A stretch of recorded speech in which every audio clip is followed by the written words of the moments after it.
kita tetap harus meyakini bahwa bisa jadi persepsinya kesurupan, kualitasnya, kepekaannya yaitu itu muncul. Karena apa?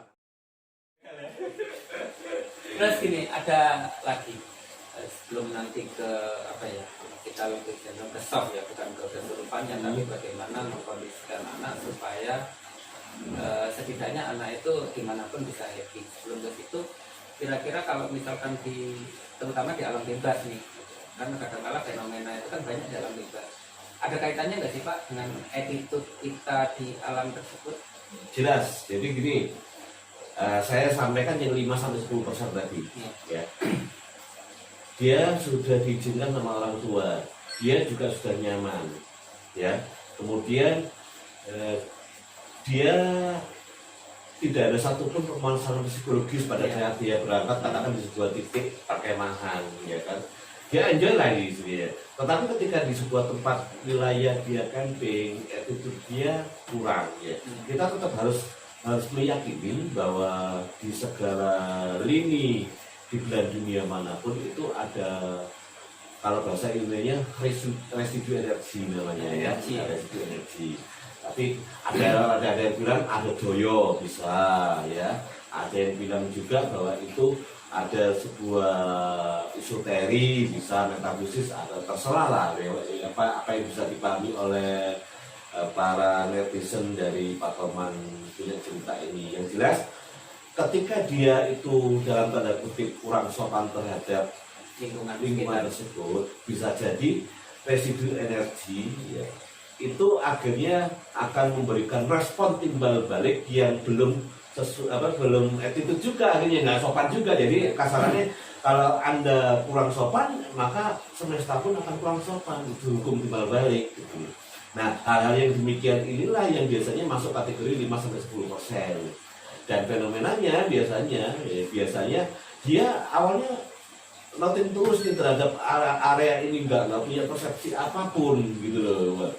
Nah, tiba-tiba misalkan dia orang Jawa, tiba-tiba tanpa dia belajar Cina, dia bisa ngomong Cina misalkan ya. Tapi bukan berarti cepat ngomong Cina gitu kan. Ya jadi mau Chinese language ya, tiba-tiba bisa bicara itu, tiba-tiba bisa bicara dalam bahasa Belanda misalkan. Nah, hal-hal yang demikian inilah yang saya katakan 5-10% betul-betul dari metafisika. Fisik ya, tapi bukan berarti itu mistis gitu kan?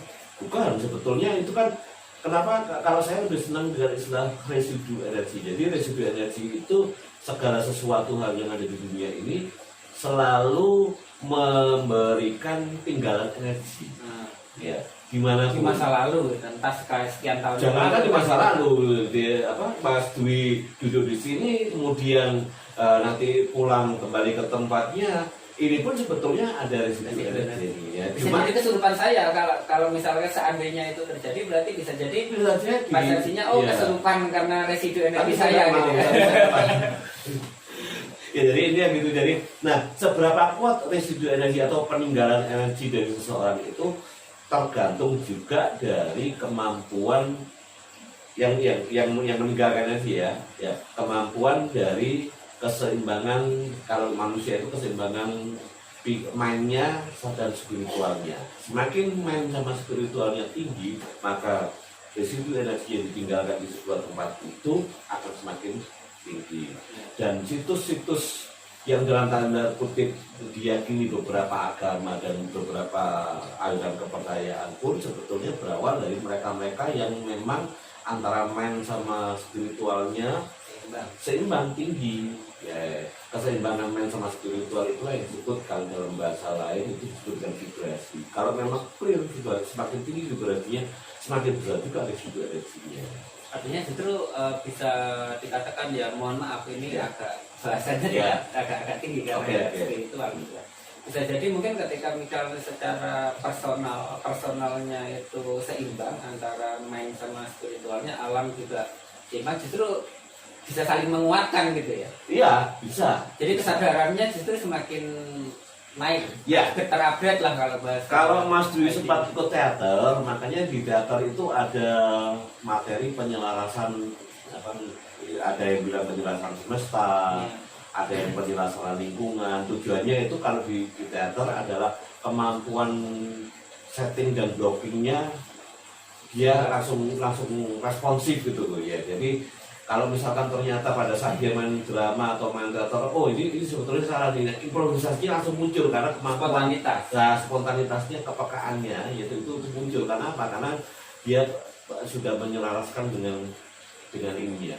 Nah, jadi begini, ketika kita menyelaraskan dengan semesta, ya, dengan lingkungan lah paling gampang, dengan lingkungan, itu kita justru akan mendapatkan lebih besar lagi kekuatan.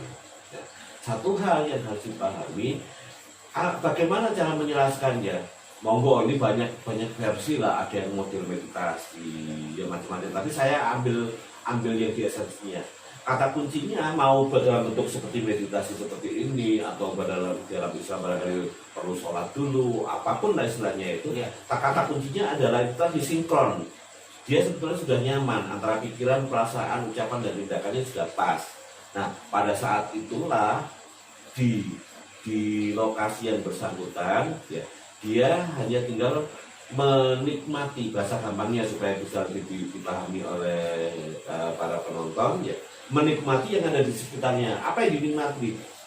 Kita ada 5 unsur: visual, auditory, kinestetik, olfaktori, dan visual. Visual itu yang dilihat, ya. Auditori yang didengar, bisa kinestetik itu yang dirasakan oleh tubuh, kemudian olfaktori itu yang diecap, dan gustatori yang di bau. Ya, nah, kalau 5-5-nya ini bisa merasakan nyaman, ini akan lebih powerful. Tapi minimal paling tidak 1. Misalkan nih, arti pemandangannya, tapi dia hanya melihat dari sisi pakai visual. Ya. Bagus pemandangan di sini luar biasa. Berarti dia sudah menjelaskan. Itu sebetulnya esensi penyelarasan adalah dia nyaman di tempat itu. Sederhana itu ya. Sederhana itu, dan kemudian kenyamanan itu dijaga sikapnya. Nah, terwujud atau terejawantakan dalam bentuk sikap dia di tempat. Kalau dia nyaman saja, tapi sikap yang ditunjukkan untuk lingkungan itu belum sesuai dengan kehendak yang ada di saudarinya atau metafisikanya, ya maka bisa jadi muncul seperti itu. Nah, kalau yang auditory seperti apa? Misalkan di sebuah tempat kalau background dia mendengarkan suara-suara burung, enak sih. Jadi mendengarkan suara burung. Kalau yang kinestetik seperti apa? Ya kinestetik misalkan, enak sejuk gitu begini. Mantap deh, itu misalkan gitu. Saya langsung kerasa sejuk. Ya. Kalau di pembau misalkan, segar ini ya gitu. Apapun lah ya, minimal salah satu. Kalau 5-5-nya ini belum terkoneksi, ya berarti dia belum selaras dengan lingkungannya. Terus terakhir ya, pembahasan segmennya. Untuk yang tadi sebelum saya menanyakan yang terakhir itu kan, supaya keadaan anak bisa maksimal, itu kan bagaimana perlakuan lingkungan sekitar terhadap anak itu.